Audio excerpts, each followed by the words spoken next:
What's up, you guys? It's Layla Lynn, and I'm back with a new video regarding the widow of Malcolm-Jamal Warner and her battle for what he promised her in the prenup. It's getting ugly, you guys. It's getting ugly. She has spoken out. His mother has released a statement.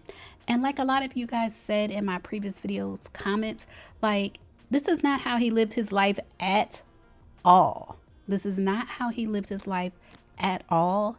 And to see his mother come out and say that in the year following his passing, she's realized how greedy a human can be, is sad. It's so sad. But we're going to get into the details in this video. But first, if you haven't subscribed, go ahead and subscribe to this channel.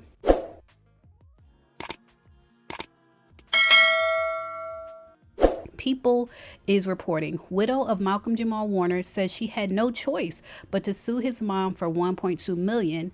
So his wife's name is Tenisha, and she said in a statement that she spent the last year attempting to privately settle my beloved husband's complicated estate and honor his last wishes. Malcolm-Jamal Warner's widow, Tenisha Warner, is speaking out about the legal battle against the actor's mother, Pamela Warner, involving the late actor's estate. Now, there's an issue, like I told you before, with the estate and then the family trust.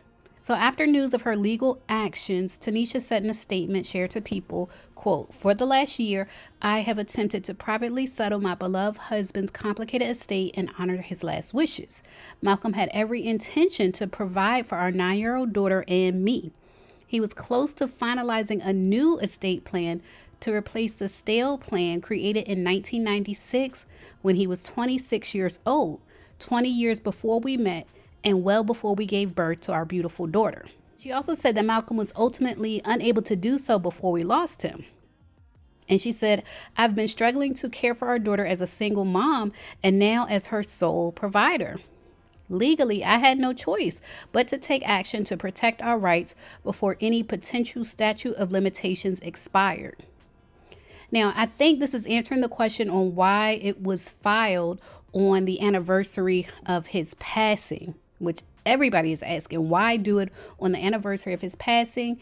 And some of you guys were saying it's because of the statute of limitations, and it looks as if you are correct. She was trying to settle it in the past year, and because it wasn't settled, she had to file it before the statute of limitations was over. Now, I do know that when that happens, attorneys do tend to file on the anniversary. And so it was filed on the anniversary of his passing. And again, this was not him. This was not the Malcolm-Jamal Warner that the public knew. He was not known to be messy at all. In any case, I want to get into his mother's statement. It's not specifically regarding this issue, but it's regarding the past year. And she talks about a greedy human. So she posted a collage of pictures of her and her son, Malcolm. And you can see him when he was little. And I want to get into the letter she posted with it.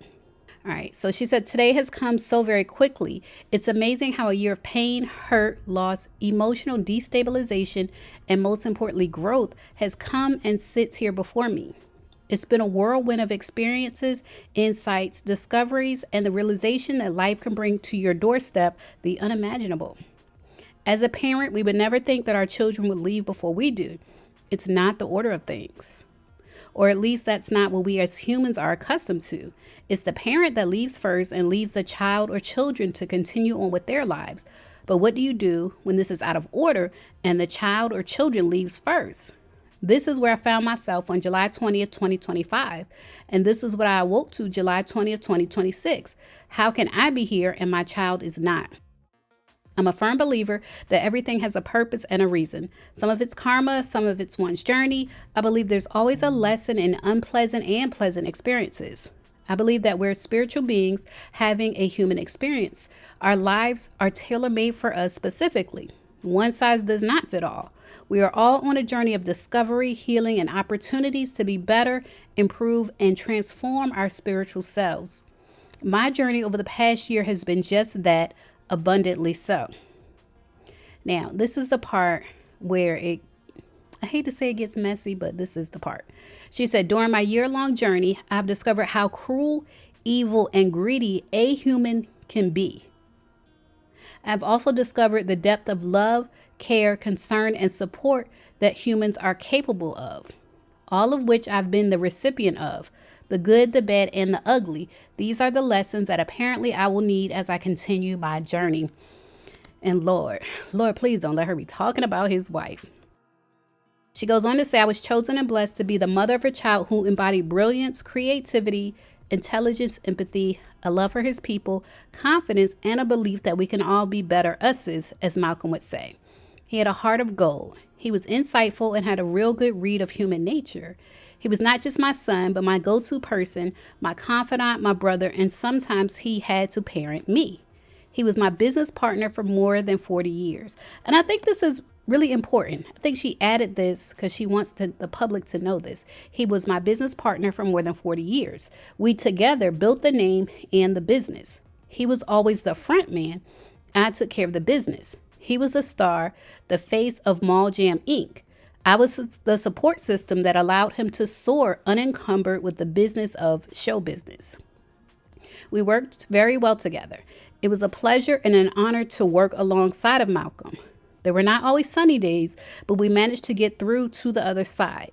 It was important for both of us and our combined survival in this business to always get to the other side, and we were successful. As I look back, I have no regrets. Perhaps a little more time, perhaps one more chance to cook his favorite meals, have one last good conversation, one last good deep belly laugh, the kind that produces those tears of pure joy, one last kiss, one last hug. One of the graces in all of this is that we had healing conversations a few weeks before. We did not know that these were really goodbye conversations. There was nothing left unsaid between us. There was nothing left on the table. And I believe that is why I've been able to be at peace with Malcolm's transition. I knew beyond a doubt that he loved me and, more importantly, trusted me. And I knew, and he knew, that I would love him forever and a day. For all of you who have sent your love and support, I say from the bottom of my heart, sincerely, thank you. With your love and support, it has made possible for me to be on this journey. You all mean so very much to me. And while I may not respond to all of your love and support, just know that I feel and treasure it all. Please take care of yourselves and those who you love. Let them know that they are loved. Clear up any beef you may have with your loved ones if possible. Cleanse your spirit of negativity. We all have an expiration date. Don't leave or let your loved one leave without them knowing that they are loved and treasured. That knowledge and clean plate has helped me to survive. Take care, my dear friends. With love and tears, Pam. Y'all leave a comment and let me know what y'all think about this situation. It sounds like it's getting messy. In her letter, when she talks about how greedy a human can be, it does sound like she could possibly be talking about his widow, considering what's going on legally between them. And when she talks about being 40 years in business with him and how much he trusted her, it does sound like she could be defending herself in a subtle way because her name is being dragged into this lawsuit. That's what it sounds like to me. Y'all let me know what y'all think. As always, thanks.